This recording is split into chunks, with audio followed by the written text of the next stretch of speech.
اعوذ باللہ من الشیطان الرجیم، بسم اللہ الرحمن الرحیم۔ خواتین و حضرات، السلام علیکم ورحمۃ اللہ وبرکاتہ و مغفرتہ۔ پروگرام احکام شریعت اور فقہ حنفی سے متعلقہ مسائل کے ساتھ حاضر ہیں۔ ایک بھائی نے مجھے میسیج کیا کہ میں پہلے سنگر تھا، پھر یہ وہاں سے ہٹ کر کاروبار کی طرف مائل ہوئے لیکن کہ کاروبار نہ چل سکا، تو اب یہ کہتے ہیں کہ ترکی کے جو ڈرامے آتے ہیں یہاں پر، اس کی ڈبنگ کے سلسلے میں مجھ سے رجوع کیا گیا ہے، تو کیا میں وائس اوور کے لیے اپنی خدمات پیش کر کے اس سے پیسہ کما سکتا ہوں یا نہیں؟ تو میں نے اس پر ان سے پوچھا تھا کہ آپ کس قسم کے ڈرامے ہوں گے، تو انہوں نے کہا کہ ہر طرح کے ہوتے ہیں، اس میں کچھ رومانٹک ڈرامے بھی ہوتے ہیں۔ دیکھیں، مسئلہ یہ ہے کہ اگر فتوے کی روشنی میں دیکھیں تو آپ کے لیے بالکل طیب اور حلال ہے۔ اگر میں کوئی ناول پڑھ رہا ہوں، اس میں کوئی رومانٹک بات لکھی ہوئی، اگر میں اپنی زبان سے اسے ادا کرتا ہوں تو یہ ادا کرنا میرے لیے گناہ نہیں ہوتا، ٹھیک ہے نا؟ اسی طریقے سے آپ اگر ڈبنگ کرتے ہیں، صرف آپ جملے جو آپ کی وائس ہے اس کو استعمال کرنے، وقت دینے کا آپ پیسہ لے رہے ہیں، تو یہ آپ کے لیے بالکل طیب اور حلال ہوگا۔ کوئی اسے کہاں استعمال کر رہا ہے اور کیسے استعمال کر رہا ہے، یہ اس کا ہیڈک ہے۔ جیسے باہر کے لوگ ہم سے کویسچن کرتے ہیں کہ جی ٹیکسی ہم چلاتے ہیں، بعض لوگ پب لے جاتے ہیں، بعض غیر مسلمین کی عبادت گاہ کی طرف جانے کا کہتے ہیں، تو کیا اگر ہم وہاں پر چھوڑیں گے تو گناہ گار ہوں گے کہ نہیں ہوں گے؟ اسی طریقے سے جو تعمیرات کا کام کرتے ہیں، بعض اوقات ان کو ایسی عمارتیں تعمیر کرنی پڑتی ہیں کہ پتہ ہے اس کے اندر زنا ہوگا، شرابیں وغیرہ پی جائیں گی، تو تعمیرات کا کیا حکم ہوگا؟ تو فقہاء نے آج کل کے دور کے اعتبار سے یہی مسئلہ بتایا ہے کہ اگر آپ برائی میں تعاون کی نیت نہ کریں تو آپ کے لیے بالکل صحیح ہے۔ اچھا، آپ کا جو یہ ان کا جو بھائی کا تھا، ہر سین ایسا نہیں ہوگا کہ اس میں خراب بات ہو، بہت سارے سین ہوتے ہیں، کبھی ہوٹل کا بھی چل رہا ہے، گھر کی بات چل رہی ہے، آفس کی بات چل رہی ہے، اور یہ بالکل مباح چیزیں ہیں، تو ان کی ڈبنگ میں تو کوئی مسئلہ ہی نہیں ہے۔ تو خلاصہ کلام یہ ہے کہ اس طرح کے اگر کوئی چیزیں ہیں تو آپ بالکل ڈبنگ وغیرہ کر سکتے ہیں۔ آج کل ویسی روزگار کا اتنا مسئلہ چل رہا ہے تو ہم فتوے پر ہی عمل کریں گے۔ باقی رہا اگر تقوی پہ آپ چلنا چاہتے ہیں، تو اگر فرض کر لیں کہ آپ یہ سمجھتے ہیں کہ کچھ ایسے جملے میں نے کہیں جو غیر مناسب آپ کو لگیں، تو جو آپ کو پھر آمدنی ہے اس میں سے تھوڑا بہت پیسہ آپ صدقہ کر دیجئے گا، اور ان کو اس ڈبنگ کے اوپر آپ صرف اتنے سین یا اتنے جملوں کی ڈبنگ پر احتیاطاً اللہ تعالیٰ کی بارگاہ میں توبہ بھی کر لیجئے گا۔ باقی فتوے کے لحاظ سے بالکل آپ کو اجازت ہے۔ ایک بھائی نے فرمایا کہ اگر مچھلی ابھی ہم نے جیسے پکڑی اور تڑپ رہی ہو تو کیا اس کا پیٹ چاک کرنا شرعاً درست ہے؟ دیکھیں، جو مزاج شرع ہے اس کی روشنی میں اگر دیکھا جائے تو تھوڑا ٹھہر جائیں جب تک کہ اس کی جان نہ نکل جائے۔ جیسے کہ جانور کا مسئلہ یہی لکھا ہے کہ نبی کریم صلی اللہ علیہ وسلم نے بلکہ تلقین فرمائی کہ جب تک جانور کی جان نہ نکل جائے اس کی کھال مت اتارو، اور فقہاء نے واضح لکھا ہے کہ اس کو ٹھنڈا ہونے دیں پھر کھال اتاریں۔ کیوں؟ اگرچہ آپ نے اس کو ذبح کر دیا ہے، اگرچہ اب اس کی کھال بعد میں اترنی ہے، وہ تو گویا کہ مر چکا ہے، ابھی صرف تڑپ رہا ہے تھوڑا سا، لیکن کیوں کھال اتارنا شروع نہ کریں کہ اس کو بھی تکلیف ہوگی، روح پورے بدن سے نکلی نہیں ہے۔ اس کا مطلب ہے کہ جانور کی تکلیف کا لحاظ کرنا یہ ہماری شریعت کو مطلوب اور محبوب ہے، لہذا تھوڑا سا ویٹ کر لیں، مچھلی کو ڈال دیں ٹوکری وغیرہ میں، کچھ دیر میں تڑپ کے ختم ہو جائے گی، پھر آپ پیٹ وغیرہ کاٹ سکتے ہیں۔ ایک بھائی نے پوچھا کہ ہم بعض اوقات کچھ موبائل گیمز کھیل رہے ہوتے ہیں جس میں غیر مسلمین کے مذہبی تہوار کے بارے میں اشتہار آتے ہیں، اور اگر ہم اس کو کلک کریں تو ہمیں اس پر گفٹ ملتا ہے، اور وہ گفٹ کیا ہے؟ بعض اوقات کوائنز ملتی ہیں، گیم کھیلنے میں مدد ملتی ہے، بعض اوقات ڈائمنڈز ملتے ہیں، اور اس طریقے سے ہمارا گیم آسان ہوتا ہے۔ تو یہ کلکنگ کرنا کیسا ہے؟ دیکھیں، صحیح ہے، آپ اس میں کوئی مطلب کسی کے مذہبی تہوار کو منا نہیں رہے، اس سے کسی اسلام کی توہین یا تضحیک کا پہلو نہیں نکل رہا۔ اگر آپ ایسا کوئی گیم کھیل رہے ہیں، اچانک آ جاتا ہے، کوئی بینیفٹ حاصل ہو رہا ہے، تو آپ کلک کر سکتے ہیں، اس میں شرعاً کوئی مسئلہ نہیں ہے۔ باقی یہ ہے کہ گیم کھیلیں تو ذرا احتیاط سے کھیلیں کہ جب اس قسم کے گیمز ہوتے ہیں اس میں بعض اوقات نہ چاہتے ہوئے بھی کچھ ایسی غیر مذہبی چیزیں آ جاتی ہیں کہ ان میں اگر آپ انوالومنٹ کریں گے، جیسے مجھے بتایا واللہ عالم کہ صحیح ہے کہ نہیں ہے، بہرحال میں نے تو کوئی ایسا گیم نہیں دیکھا، کہ بعض اوقات دیوتا ہوتے بنائے ہوتے ہیں انہوں نے، اور اس سے مدد طلب کرنی ہوتی ہے آپ کو کوئی مشن پورا کرنے کے لیے، پھر وہ پاور دیتے ہیں، اس سے آگے جاتے ہیں۔ اگر اس قسم کے گیم ہوں تو پھر تو خود بھی اس سے بچنا چاہیے اور بچوں کو اس سے دور رکھنا واجب ہے۔ یہی اس طرح کی معمولی چیزیں جو ہوتی ہیں آگے چل کے شرک کی ابتدا بنیں گی، اور اللہ نہ کرے ہمارا بچہ اگر اس طریقے سے غیر اللہ سے غیر شرعی امداد کا قائل ہو گیا تو بس پھر تو گیا کام سے۔ اس لیے اس طرح کی چیزوں کی طرف انوالومنٹ نہ کریں۔ لیکن بہرحال صرف کلکنگ کرنا، یہ کوئی آپ مذہبی تہوار میں آپ کوئی تعاون نہیں کر رہے، نہ منا رہے ہیں، بلکہ آپ تو گفٹ حاصل کرنا مقصود ہے، صرف کلک ہی کرنا ہے، گنجائش ہے۔ ایک یہ کہتے ہیں کہ بعض اوقات یہ گفٹ کارڈ ملتے ہیں کسی دکان کے لیے، جیسے 100 پاؤنڈ کا واؤچر گفٹ ہم نے لیا اور ہمیں کسی نے گفٹ کر دیا، ہم نے کسی کو دے دیا، اس سے جا کے وہ پرچیزنگ کرتے ہیں وہ واؤچر دکھا کر، تو کیا اس پر زکوٰۃ بنے گی کہ نہیں بنے گی؟ دیکھیں مسئلہ یہ ہے کہ زکوٰۃ جو ہوتی ہے 4 قسم کے مالوں پر ہوتی ہے: سونا، چاندی، کیش اور مال تجارت۔ اگر تو آپ اس کو کیش کروا سکتے ہیں اور اس کے رقم لے سکتے ہیں، یعنی خریداری نہ کریں، رقم لے لیں، تو پھر یہ کیش کی صورت کے اندر ہوتی ہے باقی، یعنی اس کو کیش شمار کیا جائے گا۔ لیکن اگر آپ اس کو آگے سیل نہیں کر سکتے، آپ اس کو بیچ نہیں سکتے، بلکہ یہ استعمال ہی کریں آپ یا کسی اور کو استعمال کرنے دیں، تو پھر یہ اس پہ زکوٰۃ کا مسئلہ نہیں ہے۔ اور نہ کوئی اتنا لمبا اس کو رکھتا ہے کہ 1 سال اس پہ گزرے، کیونکہ جو مال ہے اس پہ کم از کم سال گزرے۔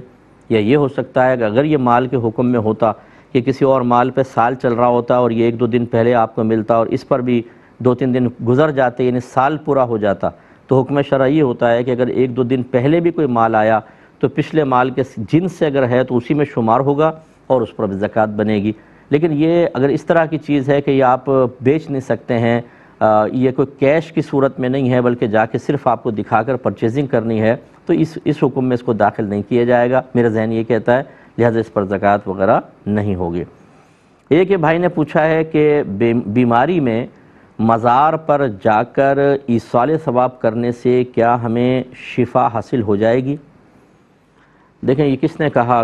کہ شفا مزار سے ملتی ہے؟ شفا دینے والی ذات اللہ تبارک و تعالیٰ کی ہے، وہی مشکل کشا ہے، وہی ہماری مشکلات حل کرنے والا ہے۔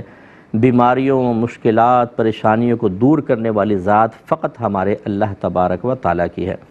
لیکن اللہ تعالیٰ کی طرف متوجہ ہونے کے لیے خود اللہ تعالیٰ نے اپنے حبیب کریم صلی اللہ علیہ وسلم کے ذریعے ہمیں بہت سارے وسائل اور ذرائع کی طرف متوجہ کیا ہے۔ جیسے خود قرآن میں اللہ نے فرمایا کہ وَلَوْ أَنَّهُمْ إِذْ ظَلَمُوا أَنفُسَهُمْ جَاءُوكَ فَاسْتَغْفِرُوا اللَّهَ وَاسْتَغْفَرَ لَهُمُ الرَّسُولُ لَوَجَدُوا اللَّهَ تَوَّابًا رَحِيمًا۔ اے حبیب ان لوگوں سے کہیے کہ اگر یہ اپنی جانوں پر ظلم کر بیٹھیں، یعنی گناہ کر بیٹھیں، کیا کریں؟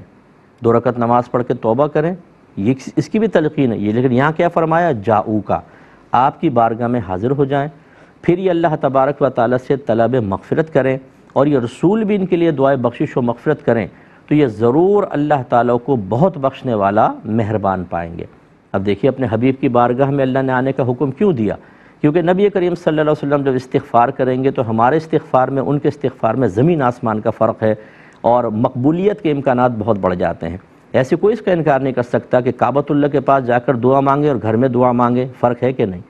روضہ رسول پہ دعا مانگے، اپنے گھر پہ مانگے، فرق ہے کہ نہیں؟ اس کا مطلب ہے مقامات کی تبدیلی کی بنا پر دعاؤں کی مقبولیت کے امکانات بڑھ جاتے ہیں۔ اس کی روشنی میں اب جواب آپ کے لیے یہ ہے کہ یوں نہیں ہوگا کہ کوئی صاحب مزار آپ کو شفا دے دیں گے یا ایصال ثواب کرنا شفا دے گا۔ آپ وہاں جائیں اور یہ سوچ کر کہ یہ اللہ کے نیک بندے ہیں، اللہ کی اپنے نیک بندوں پر دنیا میں جب وہ ہوتے ہیں تب بھی رحمتیں نازل ہوتی ہیں، پردہ فرما جائیں تب بھی رحمتیں نازل ہو رہی ہوتی ہیں۔ ان رحمتوں کی چھاؤں میں اپنے اللہ تبارک و تعالیٰ سے میں شفا مانگتا ہوں، اللہ تعالیٰ عطا فرما دے، یہ اس نیت کے ساتھ آپ جا سکتے ہیں۔ بلکہ مخاطب بھی کر سکتے ہیں، اگر آپ چاہیں تو ان بزرگ کو مخاطب کریں۔ ہمارے نبی کریم صلی اللہ علیہ وسلم جب قبرستان جاتے تھے تو السلام علیکم یا اہل القبور فرماتے تھے، مخاطب کرتے تھے، اے قبر والو تم پر سلام۔ اس کا مطلب ہے وہ سنتے ہیں، کہ حدیث میں بھی ہے سرکار نے فرمایا جب تم سلام کرتے ہو مردہ اس کا جواب دیتا ہے، لیکن تمہیں اس کے جواب کا شعور حاصل نہیں ہے۔ سلام بھی دعا ہے اور جواب بھی اس کی دعا ہے۔ اس کا مطلب ہے جو عام آدمی مردہ قبر میں ہے وہ بھی آپ کی آواز سنتا ہے اور آپ کو دعا دیتا ہے، تو صاحب مزار اگر اللہ کے واقعی نیک بندے ہیں تو آپ ان سے عرض کر سکتے ہیں اس طرح کہ حضور آپ اللہ کی بارگاہ میں میرے لیے دعا کر دیں کہ اللہ مجھے شفا عطا فرمائے۔ شفا صاحب مزار نہیں دے گا، شفا اللہ تبارک و تعالیٰ دے گا۔ ہاں یہ ہو سکتا ہے کہ اللہ تعالیٰ ان کی زبان میں وہ تاثیر عطا فرمائے کہ وہ دعا کریں فوراً ہو جائے، یا بعض اوقات ایسا ہوتا ہے کہ کچھ فضیلتیں ایسی اللہ کسی کو دے دیتا ہے کہ وہ باعث شفا بن جاتے ہیں۔ جیسے حضرت عیسیٰ علیہ السلام اپنے زمانے کے لوگوں کو، خود قرآن میں ہے کہ میں مادرزاد اندھوں کو بینائی دے دیتا ہوں، جسم پہ ہاتھ پھیرتے تھے، کوڑ کا مرض، برس کا مرض ختم ہو جاتا تھا۔ تو یہ اللہ تبارک و تعالیٰ نے آپ کو دیا تھا،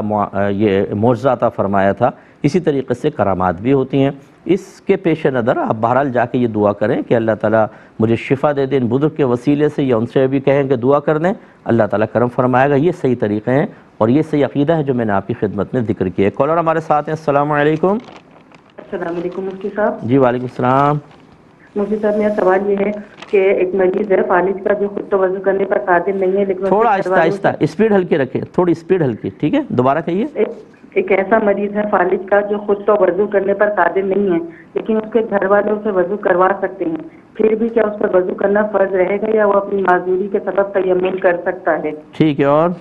دوسرا سوال یہ ہے کہ سوتے ہوئے موبائل پر تلاوت قرآن لگا کر سونا کیسا ہے، جبکہ نیت یہ ہو کہ برے خیالات نہیں آئیں گے اور اگر موت آ گئی تو قرآن سنتے ہوئے آئے گی، تو کیا یہ بے ادبی تو نہیں ہے؟ اور بس ٹھیک ہے، میں عرض کرتا ہوں انشاءاللہ۔ ایک اور کالر ہیں، السلام علیکم۔ جی وعلیکم السلام، مفتی صاحب کیا حال ہے؟ اللہ کا کرم۔ جی مفتی صاحب میں نے مسئلہ یہ پوچھنا تھا کہ اگر کوئی نعوذ باللہ اللہ اور رسول کا انکار کر دے تو وہ دار اسلام میں واپس آنے کے لیے اس کو غسل لازمی ہے؟ اگر غسل نہیں سمجھ نہیں آیا، دوبارہ کہیں، دوبارہ کہیے ذرا۔ کوئی دار اسلام سے نکل گیا ہے نعوذ باللہ، یعنی کہ اللہ رسول کا انکار کر کے دوبارہ یعنی مرتد ہو گیا، دار اسلام میں واپس آنے کے لیے اس کو غسل لازمی ہے؟ اگر غسل کسی وجہ سے فرض ہو گیا تو اس کو اس سے شک ہے کہیں ادھر سے غسل نہیں ہوگا یا ایسے ہے، تو یعنی غسل اگر نہیں بھی ہوگا تو کلمہ پڑھ لے گا وہ مسلمان ہو جائے گا نا؟ ٹھیک ہے، ٹھیک ہے، میں بتاتا ہوں۔ ایک مختصر سے بریک لیں گے، ہمیں یقین ہے آپ ہمارے ساتھ ہی رہیں گے۔ الرحمن الرحیم، دو کالر ہمارے ساتھ ہیں، پہلے کال لیتے ہیں۔ السلام علیکم۔ السلام علیکم مفتی صاحب۔ وعلیکم السلام۔ مفتی صاحب کیسے ہیں، خیریت سے ہیں؟ اللہ کا کرم، اللہ کا کرم۔ مفتی صاحب یہ سوال تھا کہ سنا ہے کہ قیام کی حالت میں وہ کہتے ہیں بایاں ہاتھ جو ہے وہ نہیں اٹھانا چاہیے، اگر اٹھا لیا تو نماز کا کیا حکم ہوگا؟ مہربانی۔ ٹھیک ہے، اور ایک اور کالر ہیں، السلام علیکم۔ السلام علیکم۔ السلام علیکم۔ السلام علیکم مفتی صاحب، میرا آپ سے سوال یہ ہے کہ گورنمنٹ جاب اور شناختی کارڈ سے عمر چھوٹی کروانا شادی کے لیے کیسا ہے؟ اچھا، اور میں بتاتا ہوں انشاءاللہ۔ پہلے یہ لے لیتے ہیں جو ابھی کے کویسچن ہیں، چلیں آپ ہی سے شروع کرتے ہیں کہ گورنمنٹ جاب کے لیے عمر کم کروا لینا یا شادی کا پرابلم نہ ہو آگے تو شناختی کارڈ میں عمر کم کروانا، اس کی کیا شرعی حیثیت ہے؟ دیکھیں یقینی سی بات ہے کہ یہ دھوکہ ہے اور جھوٹ ہے، اور دھوکہ اور جھوٹ تو کافر کے ساتھ بھی جائز نہیں، چاہے جائے کہ ہم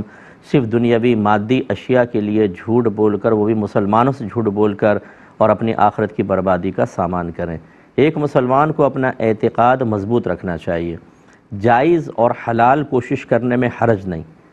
لیکن ملے گا اتنا ہی جتنا اللہ نے ہماری قسمت میں لکھا ہوا ہے۔ یا اسی طرح سمجھ لیجئے، میرے آقا صلی اللہ علیہ وسلم نے ارشاد فرمایا کہ قلم قدرت لوگوں کا رزق لکھ کر خشک ہو چکا ہے، اب کسی پرہیزگار کی پرہیزگاری اس کو بڑھا نہیں سکتی اور کسی کا فسق و فجور اسے کم نہیں کر سکتا۔ یہ اعتقاد مضبوط رکھیں، لیکن اس کے باوجود ہمارے نبی کریم صلی اللہ علیہ وسلم نے صرف تقدیر پر بھروسہ کر کے ہاتھ پہ ہاتھ دھر کے بیٹھنے کا حکم نہیں دیا، کوشش کا حکم دیا ہے، اور وہ کوشش طیب اور حلال ہو سکتی ہے۔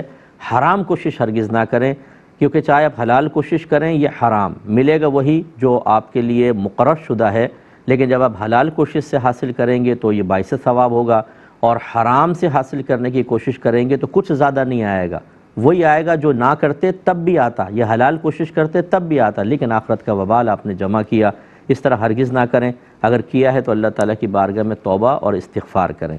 یہ کہتے ہیں کہ سنا یہ ہے کہ جب کوئی نماز میں حالت قیام میں کھڑا ہو تو الٹا ہاتھ اٹھانے سے نماز فاسد ہو جاتی ہے، ٹوٹ جاتی ہے۔ اگرچہ انہوں نے لفظ نہیں کہا لیکن یہ پوچھنا یہ چاہ رہے ہیں کہ اس کا کیا حکم ہے، یعنی کہ ایسے نماز ٹوٹ جاتی ہے؟ دیکھیں سیدھے یہ الٹے ہاتھ کا مسئلہ نہیں ہے، اصل مسئلہ یہ ہے کہ نماز کے دوران ایسا کوئی عمل اختیار کرنا کہ دور سے دیکھنے والا یقین کر لے کہ آپ نماز میں نہیں ہیں،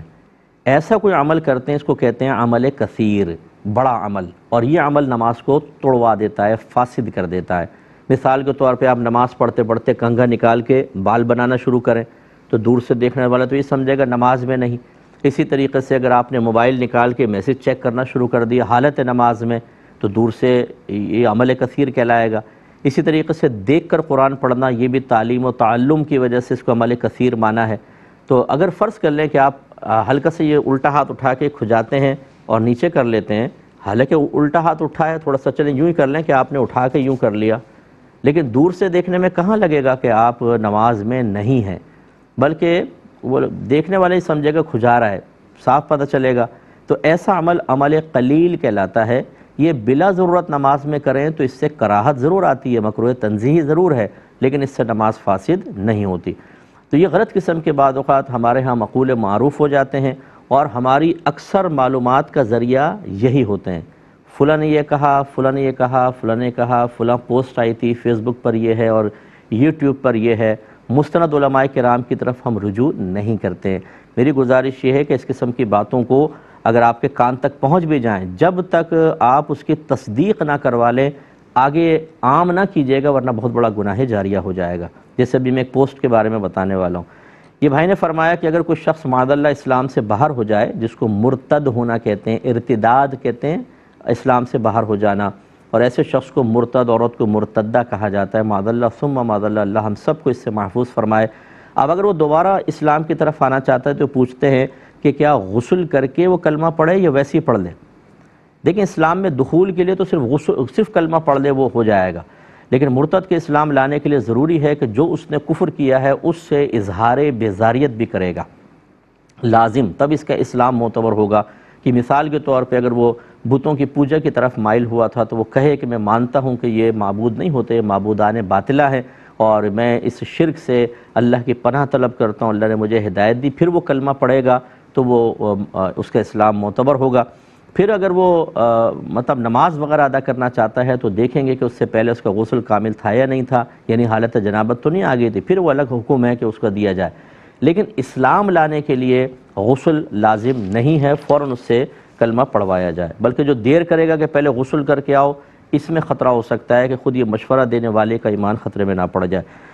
ایک یہ کہتی ہیں کہ اگر کوئی رات کو سونے سے پہلے تلاوت قرآن سنتا رہے اور اسی طرح سو جائے، نیت یہ ہو کہ ایسے نہیں سنیں گے تو برے خیالات آئیں گے تو اچھا ہے سنتے سنتے سو جائیں، تو یہ قرآن پاک کی بے ادبی تو نہیں ہوگی؟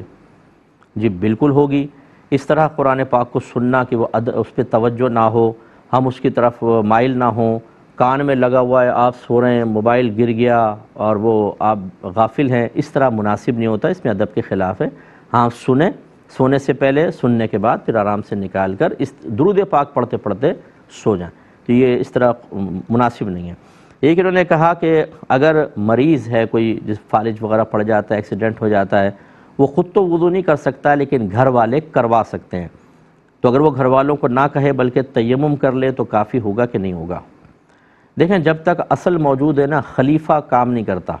جب تک یعنی یہ شخص وضو کر سکتا ہے تب تک تیمم کی طرف نہیں آ سکتا۔ اگر گھر والے اس کو وضو کروا سکتے ہیں تو پہلے اس کو وضو ہی کرنا ہوگا۔ اب یہ بعض اوقات مریض جو ہوتے ہیں نا بیچارے بار بار کہتے ہوئے گھبراتے ہیں، خوددار قسم کے ہوتے ہیں، گھر والوں کے رویے بھی بڑے خراب ہوتے ہیں، وہ ٹونٹنگ کرتے ہیں، جھنجھلاتے ہیں، پاؤں پٹکتے ہوئے آتے ہیں، ہاتھ یوں پھینکتے ہیں ان کا اٹھا اٹھا کے، تو اس سے بیچارہ مریض کی ہوتی ہے دل آزاری۔ تو پھر وہ اس وجہ سے کہ اگر میں کہوں گا تو یہ وہیں سے ایک خطرناک سا زاویہ بگڑا ہوا چہرہ آئے گا اور پاؤں پٹکتے ہوئے آ کے مجھے برا بھلا کہنا شروع کر دیں گے، وہ بیچارہ تیمم کی طرف مائل ہونے پہ مجبور ہو۔ لیکن بہرحال اس صورت میں تیمم نہیں ہو سکتا۔ ایسے مریضوں سے میری گزارش ہے ڈھیڑ بن جائے اور گھر والوں کو کہیں وضو کرواؤ، ان کے لیے بھی باعث ثواب ہے جو ایسے مریضوں کی تیمارداری کرنے والے ہیں۔ خدا را آپ تھوڑی ہمت کریں، آج یہ آپ کے سامنے ہو سکتا ہے کہ اللہ تعالیٰ آپ کو لٹا دے، پھر کیا ہوگا؟ اس لیے خوش دلی کے ساتھ خدمت کریں، تو بہرحال وضو کرنا ہوگا اور گھر والوں کو خوش دلی کے ساتھ ان کو وضو کروانا چاہیے۔ ایک پوسٹ ہمارے پاس آئی تھی جو ابھی میں نے کہا تھا پوسٹ کا بتاؤں گا آپ کو۔ اس نے یہ پوسٹ بنائی کہ صرف ایک عمل ایسا ہے جس میں خالق و مخلوق بیک وقت شریک ہوتے ہیں اور وہ رسول اللہ صلی اللہ علیہ وسلم پر درود بھیجنا ہے۔ دیکھیں یہ پوسٹ بنانے والے سمجھتے ہیں کہ ہم بڑے بحر عقیدت میں گم ہیں، بہت دین کی خدمت کر رہے ہیں، سرکار کی محبت کا ثبوت دے رہے ہیں، لیکن ان کو یہ نہیں پتہ ہوتا بعض اوقات، کیونکہ یہ صاحب علم نہیں ہوتا، اس پہ نام بھی لکھا ہے، میں نام نہیں بتاتا آپ کو، کوئی صاحب ہیں تو وہ سمجھتے ہیں کہ بڑے ہمارے درجات بلند ہو رہے ہوں گے، لیکن جب تک آپ علم دین نہیں سیکھیں گے، جب تک آپ شرعی قیودات اور لیمیٹیشنز کا خیال نہیں رکھیں گے بعض اوقات یہ تبلیغ دین ہی آپ کو جہنم میں لے جانے کا سبب بن سکتی ہے۔ ہمارا بنیادی عقیدہ یہ ہے کہ اللہ تبارک و تعالیٰ کے ساتھ کوئی شریک نہیں ہو سکتا، نہ ذات میں، نہ صفات میں، نہ کلام میں، نہ عمل میں، نہ کسی اور چیز میں۔ جو اللہ تعالیٰ کو کسی بھی چیز میں شریک مانے وہ مشرک ہو جائے گا اور شرک کا مرتکب ہوگا اور اس کا ٹھکانہ جہنم ہے۔ اچھا، یہ تو ہے ایک بنیادی اصول۔ اب بھئی درود پاک اللہ تو فرما رہا ہے یا الذین آمنوا صلوا علیہ وسلم تسلیما، اور اس سے پہلے یہ فرمایا کہ ان اللہ و ملائکتہ یصلون علی النبی، تو بے شک اللہ تعالیٰ اس کے فرشتے نبی کریم صلی اللہ علیہ وسلم پر درود بھیجتے ہیں، تو اے ایمان والو تم بھی نبی کریم صلی اللہ علیہ وسلم پر درود اور سلام بھیجو۔ اب یہ سمجھے نہیں، بس اللہ نے بھی درود بھیجتا ہے اور ہم بھی۔ بھئی فرق ہے اس کے اندر، آپ تفاسیر پڑھیں، علماء کی تشریحات پڑھیں۔ جب ہم یہ کہتے ہیں کہ اللہ تعالیٰ درود بھیجتا ہے، پہلی لفظ تو پڑھنے کا لفظ مت کہیے گا، اللہ پڑھتا نہیں ہے نا، پڑھنے سے پاک و صاف ہے۔ درود بھیجنے کا مطلب اللہ کی طرف سے رحمت نازل فرمانا ہے، اور فرشتوں کی طرف جب درود کی نسبت کرتے ہیں کہ فرشتے ہمارے نبی کریم صلی اللہ علیہ وسلم پر درود بھیجتے ہیں، تو اس کا مطلب ہوتا ہے دعائے بخشش و مغفرت کرنا۔ اور جب انسانوں کی طرف اس کی نسبت کی جاتی ہے کہ ہم نبی کریم صلی اللہ علیہ وسلم پر درود پاک بھیجتے ہیں یا پڑھتے ہیں، ہمارے لیے کہہ سکتے ہیں، تو اس کا مطلب ہوتا ہے سرکار صلی اللہ علیہ وسلم کے لیے دعائے رحمت کرنا، یعنی اللہ سے ریکویسٹ کرنا کہ اللہ تعالیٰ ہمارے نبی کریم صلی اللہ علیہ وسلم پر رحمت اور سلامتی نازل فرما۔ درود رحمت اور سلام سلامتی کی دعا ہوتی ہے۔ اب میں پوچھتا ہوں ایسے شخصوں سے، یہ بتائیے کہ آپ نے خالی آیت کو دیکھ کر کہا کہ شریک ہو گئے، کہاں شریک ہو گئے؟ اللہ کا درود کا مطلب کیا ہے؟ رحمت نازل فرمانا، اور ہم کیا کر رہے ہیں؟ رحمت نازل کرنے کی دعا کرنا۔ یہ ایک جیسا کیسے ہو گیا؟ اور یہ اس کو بڑی عبادت سمجھ کر، بڑے عقیدت کے ساتھ، بڑی محبت کے ساتھ اس کو عام کیا جائے، جو حقیقتاً شرک ہے۔ اچھا، بعض یہ بھی میں نے سنا ہے جہلا کا قول، ہر چیز میں ریاکاری حرام ہے، لیکن درود پاک دکھانے کے لیے بھی پڑھو گے تو مقبول ہے۔ کہاں سے مقبول ہے بھائی؟ ریاکاری کے جتنے بھی مذمت پر مشتمل آیات ہیں یا کوئی بھی حدیثیں ہیں، جو بھی مواد ہے، ان میں مطلقاً منع ہے۔ درود پاک بھی اگر پبلک کو سنانے کے لیے آپ کریں گے، اس میں ریاکاری کریں گے تو حرام اور گناہ کبیرہ ہے۔ کس نے کہا کہ درود پاک میں ریاکاری شرعاً بالکل جائز ہے؟ نہیں کر سکتے، کسی عمل میں ریاکاری نہیں کر سکتے، کیونکہ ریا بھی ایک شرک خفی ہے۔ میرے آقا صلی اللہ علیہ وسلم نے شرک کی دو ہمیں صورتیں بتائی ہیں، ایک شرک جلی بڑا شرک اور ایک شرک خفی، اور سرکار نے ارشاد فرمایا مجھے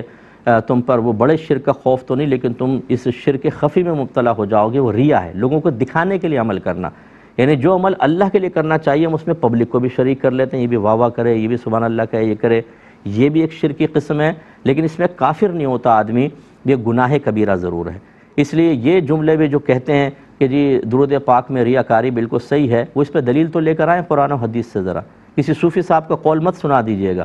کہ آپ نے کہیں پہ بھی غیر مستند کتاب میں کسی صوفی صاحب کا قول سن کے سنا دیا، یہ قرآن و حدیث کے مقابل آنے کی صلاحیت رکھتا ہے؟ اور جو قرآن و حدیث کی مستند اور صریح آیت یا حدیث کے مقابلے میں اس طرح کے اقوال پیش کریں، اسی سے آپ اندازہ کر لیں کہ ان کو بالکل نہ تبلیغ دین آتی ہے، نہ ان کو دین کی اونچ نیچ آتی ہے، کہ کہاں قرآن، کہاں حدیث اور کہاں کسی صوفی صاحب کا قول، اور وہ قول بھی بعض اوقات توڑ موڑ کے خود ہی بنایا ہوتا ہے۔ اس لیے بہرحال ایسی پوسٹ کو پڑھنا اور اس کو فارورڈ کرنا دونوں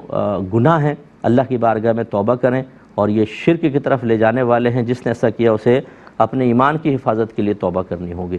ایک مختصر سا بریک لیں گے، ہمیں یقین ہے آپ ہمارے ساتھ ہی رہیں گے۔ بسم اللہ الرحمن الرحیم۔ ایک بھائی نے کویسچن کیا تھا کہ کیا شرعی فقیر کو پیسے کے بجائے موبائل، لیپ ٹاپ یا بائک وغیرہ گفٹ کی جا سکتی ہے؟ دیکھیں، زکوٰۃ کے لیے کیش دینا ہی لازم نہیں ہوتا، آپ سامان بھی زکوٰۃ کی نیت سے دے سکتے ہیں۔ جیسے بچی کا کسی کی شادی ہو رہی ہے تو آپ نے ایک فریج زکوٰۃ کی نیت سے اس کو دے دیا، لیکن یہ ذہن میں رکھیے گا کہ جب آپ چیز کو خریدتے ہیں اس کی قیمت کچھ اور ہوتی ہے، اسی چیز کو مارکیٹ میں بیچنے کے لیے لے کے جائیں تو تھوڑی بہت کم ہی قیمت ملتی ہے اس کی۔ بعض اوقات ایسا ہوتا ہے کہ مارکیٹ سے شارٹ ہوتی ہے تو زیادہ بھی ہو سکتی ہے، لیکن بہرحال جو سامان آپ نے لیا اگر سامان کی شکل میں دینا چاہتے ہیں تو پھر اس کی موجودہ قیمت لگوائیں، لینے کے بعد قیمت لگوائیں، اگر تھوڑی بہت کم ہو رہی ہو تو سمجھ جائیے کہ زکوٰۃ یعنی جو زکوٰۃ تو ادا ہوگی، لیکن جتنی اس وقت اس کی قیمت لگ رہی ہے وہ زکوٰۃ میں شمار کیجیے گا۔ مثلا آپ نے 80,000 کی موٹر سائیکل لی اور جب آپ نے قیمت معلوم کی تو 75,000 سے زیادہ نہیں مل رہی، تو 75,000 زکوٰۃ ہوگی اس کی، یہ آپ بالکل دے سکتے ہیں۔ اور اس میں زکوٰۃ کہہ کر دینا بھی لازم نہیں ہوتا، آپ وہی گفٹ کی نیت سے گفٹ کہہ کر دے دیں، دل میں نیت زکوٰۃ کی ہونی چاہیے، زکوٰۃ ادا ہو جائے گی۔ ایک یہ کہتے ہیں کہ ایک خاتون نے پوچھا تھا کہ کیا ناپاکی کی حالت میں یعنی ایام حیض میں بچوں سے قرآن کا سبق سن سکتی ہوں اور کیا قرآن کا ترجمہ سن سکتی ہوں؟ دیکھیں اس حالت میں، اسی طرح حالت جنابت میں قرآن سننے کا کوئی مسئلہ نہیں ہے، بالکل آپ سن سکتی ہیں، بلکہ بغیر زبان ہلائے دل میں پڑھ بھی سکتی ہیں، بلکہ اگر بچے کہیں غلطی کر رہے ہیں تو ایک آدھ لفظ کی اصلاح بھی آپ کر سکتی ہیں، یا اگر آپ سبق پڑھانا چاہتی ہیں تو توڑ کے پڑھا سکتی ہیں۔ وہ قرآن پڑھنے کی نیت نہیں کیجیے گا، بس لفظ کی ادائیگی کی نیت کیجیے گا، جیسے الحمد، پھر ٹھہر جائیں، للہ رب العالمین، اس طرح وقفہ کر کے، اور اس میں بھی جیسے میں نے عرض کیا قرآن پڑھنے کی نیت نہ کیجیے گا، بلکہ یہ کہ میں لفظ پڑھا رہی ہوں بس، تو انشاءاللہ آپ بری ذمہ ہوں گی اور کوئی مسئلہ نہیں ہوگا۔ ایک کویسچن ہم سے کیا تھا کہ یہ کہیں باہر کے ایریے کے تھے، یو ای کے طرف سے کویسچن تھا کہ ہم نے ایک بلی پالی ہوئی ہے، اب ہم پاکستان آنا چاہتے ہیں، پتہ نہیں پرمنٹ آ رہے ہیں یا بہرحال عارضی طور پہ، لیکن اب بلی کا کیا کریں؟ کیا ہم اس کو گلی میں چھوڑ دیں تو ہم گناہ گار تو نہیں ہوں گے؟ دیکھیں اگر وہ عام قسم کی بلی ہے تو وہ گزارا کر لے گی، بعض ایسی ہوتی ہیں فینسی بلیاں ہوتی ہیں اور مخصوص قسم کی غذا کھاتی ہیں، اگر وہ غذا نہ دی جائے تو ہو سکتا ہے کہ وہ شدید تکلیف میں مبتلا ہو جائے، بہرحال جانور جو ہے وہ کمپرومائز کرنے پر مجبور ہوتا ہے، پھر تو کچرے سے بھی جا کر کھائے گی جب آپ چھوڑ دیں گے۔ لیکن اگر عام قسم کی بلی ہے اور آپ سمجھتے ہیں کہ وہ ہر قسم کی غذا کھا لیتی ہے تو اس کو کسی آبادی میں آپ بالکل چھوڑ سکتے ہیں، اور اگر ایسی فینسی وغیرہ ہے تو کسی اور کو آفر کر کے دیکھ لیں کہ بھئی آپ یہ لے لیں، وہ پال لیں گھر میں، اچھی بلی ہوتی ہیں بعض تو وہ ادھر ادھر پیشاب بھی نہیں کرتی ہیں، ان کا سینڈ رکھ دیجئے، اسی میں جا کر وہ پوٹی وٹی کرتی ہیں، بالکل اپنے آپ کو کلین کر کے باہر آتی ہیں، تو یہ اس طرح کی کوئی بلی ہے تو کسی کے حوالے کر دیں، ورنہ بہرحال اگر آپ گلی میں چھوڑ دیں اور آپ کا غالب گمان یہ ہے کہ کوئی نہ کوئی اس کو ڈال دے گا یا قریب کوئی کچرے وغیرہ ہوگی جہاں پہ کھا کے گزارا کر لے گی تو آپ بری ذمہ ہوں گے۔ لیکن اگر ایسا نہیں ہے، وہاں پہ عمومی طور پر ایسے کچرا وغیرہ نہیں ہوتا، جیسے صفائی بہت زیادہ ہوتی ہے اور اس کے مرنے کا اندیشہ ہو، تو پھر متبادل اس کا کوئی نہ کوئی انتظام آپ ضرور کیجیے گا۔ ایک بہن نے کویسچن کیا کہ کسی صاحب علم شخص تھے، ان کو ایک مسجد بنانے کے لیے رقم دی کہ فلاں جگہ آپ نے مسجد بنانی ہے، یہ طے ہو گیا، بعد میں پتہ چلا کہ انہوں نے ایک اور شخص کو جو اپنی مسجد بنا رہا تھا اس کی تعمیر کے لیے اس کو رقم کی ضرورت تھی، اسے بطور قرض یہ رقم دے دی، کیا شرعی طور پہ ٹھیک ہے؟ یہ بالکل ٹھیک نہیں ہے، اور اس کا مطلب یہ ہوا کہ یا تو وہ صاحب علم نہیں ہے، آپ ویسے حسن ظن قائم کر رہے ہیں، یا صاحب علم ہیں تو وہی جیسے ہمارے اکثر جو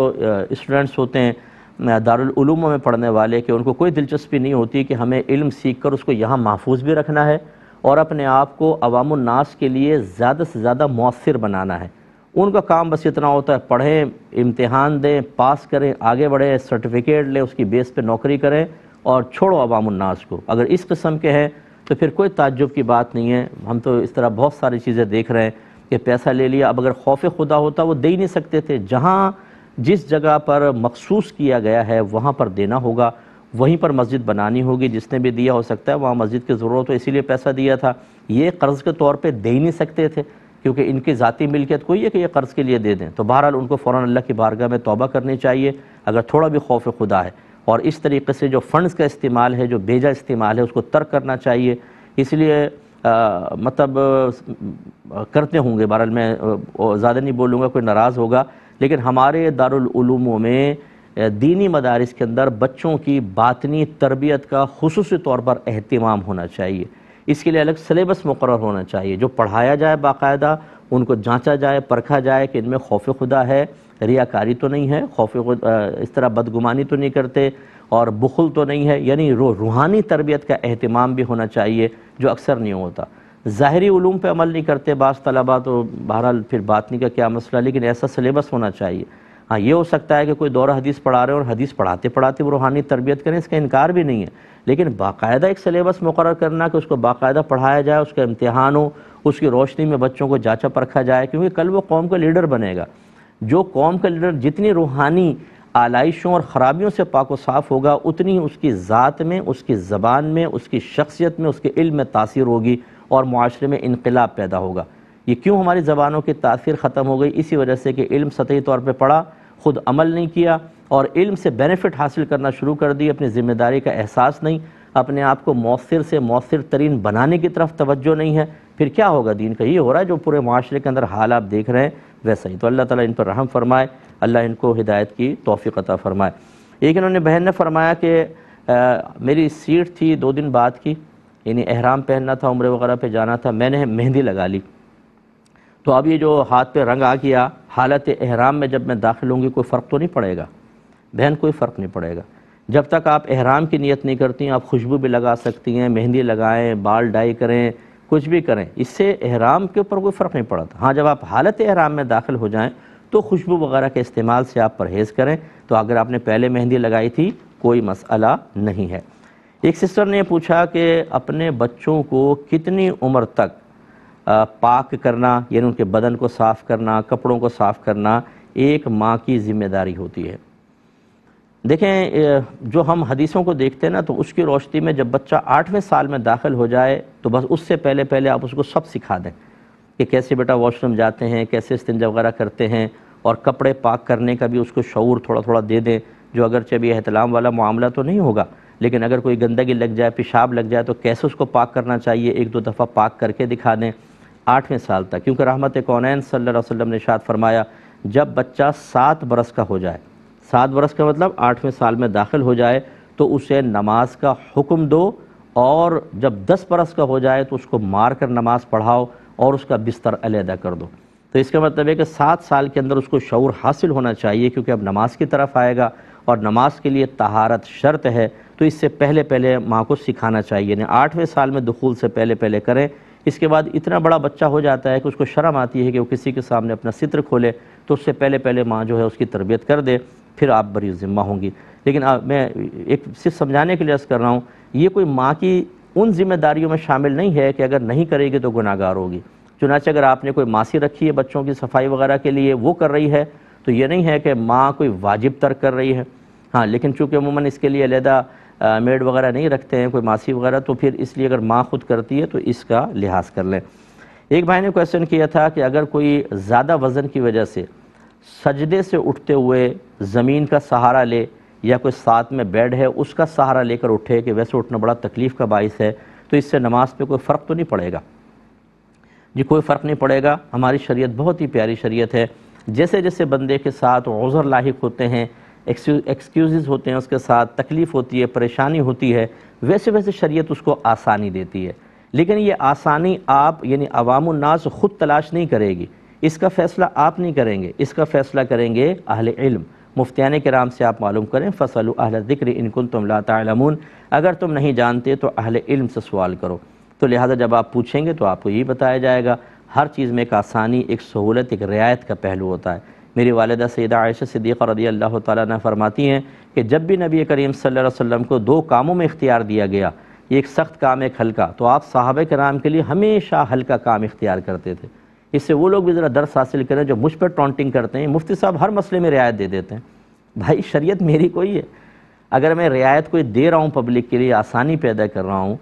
خلاف شرع ہے تو آپ مجھے کہیں مصطفیٰ خلاف شرع ہے، اور شریعت کے موافق ہے تو یہ تو میرے نبی کریم صلی اللہ علیہ وسلم کا طریقہ ہے کہ لوگوں کو دین کی طرف مائل کرنے کے لیے اپنے تقوی اور دین کی سختیوں کو بیان کر کے اپنی ہائپ بنانے کی بالکل حاجت نہیں ہے۔ یہ دور تقوی کا نہیں ہے، فتوے کا ہے۔ جتنی رعایت دے کر لوگوں کو دین کی طرف مائل کر سکتے ہیں شریعت کی اجازت کے ساتھ، اتنا کرنا عین حکمت کے مطابق ہے۔ تو خلاصے کلام یہ کہ بالکل وہ زمین کا سہارا بھی لے سکتے ہیں، اور اگر بیڈ وغیرہ اس کا سہارا بھی لے کر اٹھ سکتے ہیں، کوئی حرج نہیں ہے۔ ایک بچے نے پوچھا کہ جب والدہ کا انتقال ہوا، غسل دیا، کفن وغیرہ ہو گیا، تو گھر کے بڑوں نے ہمیں مجبور کیا کہ قدموں میں بیٹھیں، ماں کے پاؤں پکڑ لیں اور سر جھکاؤ، اور سر جھکا کے معافی طلب کرو اپنی والدہ سے۔ اب وہ بچہ یہ کہتا ہے کہ کیا یہ طریقہ کرنا چاہیے، اور دوسرا کیا یہ شرک تو نہیں ہوگا کہ سر تو ہمیں اللہ کے سامنے جھکانا چاہیے، ہمیں کہا سر جھکا کے امی سے معافی مانگو، کیا حکم شرع ہوگا؟ دیکھیں پہلی بات تو میں آپ کا ذہن بیٹا صاف کر دوں کہ سر جھکانا کوئی مطلقاً کوئی شرک نہیں ہے، یہ کوئی عبادت نہیں ہے کہ اللہ تعالیٰ کی بارگاہ میں، وہ تو ہم کہتے ہیں کہ محاورتاً یہ سر صرف اللہ کی بارگاہ میں جھکے گا، کس کے نہیں، اس کا مطلب ہے سجدہ اللہ کی بارگاہ میں کریں گے، کسی اور کے نہیں۔ نہ یہ کہ مطلقاً یوں سر جھکانا، یہ کوئی عبادت کوئی ہوتی ہے؟ تو اس میں شرک کا تو کوئی تصور نہیں ہے۔ لیکن اب یہ جو گھر کے بڑوں نے کیا کہ پاؤں پکڑو، سر جھکاؤ اور معافی مانگو، یہ خواہاں کی معاملہ کیا۔ پاؤں پکڑ کے معافی مانگنے سے کیا آپ کی زندگی کے تمام قصور معاف ہو جائیں گے؟ آپ نے ماں سے بدتمیزی کی، آنکھوں میں آنکھیں ڈال کے گفتگو کی، اسے اسی کمزوری کا احساس دلایا، آپ کی شادی ہوئی، آپ کے رویے بدل گئے، بیوی کو پیٹھ کے پیچھے کھڑا کیا اور ماں کے سینے پہ چڑھ کے اس کی احسان فراموشی کر کے اس کو اس کی کمزوریوں کا احساس دلایا، اور خالی پاؤں پکڑ کے ریاکارانہ طور پہ سر جھکا کے معافی مانگ لیں گے معاف ہو جائے گا؟ یہ کس نے بتایا؟ اب یہ وہی باتیں جو میں آپ کو عرض کرتا ہوں، میرا دل جلتا ہے کہ یہ گھر کے وہ بڑے ہیں جو بچوں کو سکھا رہے ہیں کہ کچھ بھی کرتے رہو، آخر ٹائم میں پاؤں پکڑ کے سر جھکا کے معافی مانگ لینا، پاک ہو جاؤ گے بالکل۔ یہ کیسے ہو جائیں گے؟ آپ نے کیوں یہ بات کہی ہے؟ اب ہونا ہی چاہیے، ہمارے نبی نے جو طریقہ بتایا ہے کہ اگر فرض کر لیں کہ کوئی اولاد ہے وہ نافرمان تھی تو اس کو چاہیے کہ اپنے ماں باپ کے لیے دعائے بخشش و مغفرت کریں، ان کے لیے ایصال ثواب کریں، ہر جمعے ہو سکے تو ان کی قبر کی زیارت کریں، ان کے سہیلیاں یا ان کے دوست تھے ان کے ساتھ اچھا رویہ رکھیں، جن رشتہ داروں سے وہ ملتے تھے ان کے ساتھ ملیں، اگر ان پہ قرضہ ہے تو ان کا قرضہ دور کریں، اگر کوئی جائز وصیت کی تھی تو ان کی وصیت کو پورا کریں، اور سب سے بڑی چیز گناہ کر کے ان کا دل نہ دکھائیں، کیونکہ ان کو خبر ہوتی ہے، اللہ تعالیٰ خبر پہنچاتا ہے ایک حدیث کے مطابق کہ اگر اچھے عمل ہوتے ہیں تو خوش ہوتے ہیں، برے عمل ہوتے ہیں تو دعا کرتے ہیں اور رنج ان کو پہنچتا ہے۔ ان چیزوں کی ضرورت ہے، اور نبی کریم صلی اللہ علیہ وسلم نے ان احادیث میں سے بعض کو بیان کر کے ارشاد فرمایا کہ اگر وہ یہ کام کر لے تو اگر وہ نافرمان بھی تھا تو اللہ تعالیٰ برود قیامت اس کو فرما برداروں میں اٹھائے گا، لیکن یہ اس وقت ہے جب وہ واقعی نادم بھی ہو، شرمندہ بھی ہو۔ اور میری بات سے یہ کوئی نتیجہ نہ نکالے اچھا تو ٹھیک ہے بدتمیزی کرتے ہیں ماں سے، جب والدہ فوت ہو جائیں گے یہ سارے کام اختیار کر لیں گے، یہ بھی غلط ارادہ ہے۔ ہو سکتا ہے والدہ سے پہلے آپ فوت ہو جائیں تو گئے آپ کی تو آخرت برباد ہو جائے گی، یہ اس کی ترغیب نہیں دی جا رہی، بلکہ ان لوگوں کے لیے ہے جو بیچارے کم علمی میں یا عدم توجہی کی بنا پر بدتمیزیاں کر بیٹھے اور اب احساس ہو رہا ہے کہ ہم نے کیا کر لیا، تو ان کے لیے ایک راستہ بتایا گیا ہے، نہ کہ حوصلہ افزائی کرنا مقصود ہے۔ میں گزارش کرتا ہوں تمام دیکھنے والوں سے کہ آپ خود بھی ہمارا پروگرام دیکھیں، دوسروں کو ترغیب دیا کریں۔ یہ پروگرام بہت اچھی معلوماتی پروگرام ہے، اور اگر آپ کی ترغیب پر کوئی ایک شخص دین سیکھ لیتا ہے، گناہ سے بچ جاتا ہے، تو آپ کے لیے بہت بڑا ثواب جاریہ ہوگا۔ اللہ تعالیٰ عمل کی توفیق عطا فرمائے، آمین۔ وآخر دعوانا ان الحمد للہ رب العالمین۔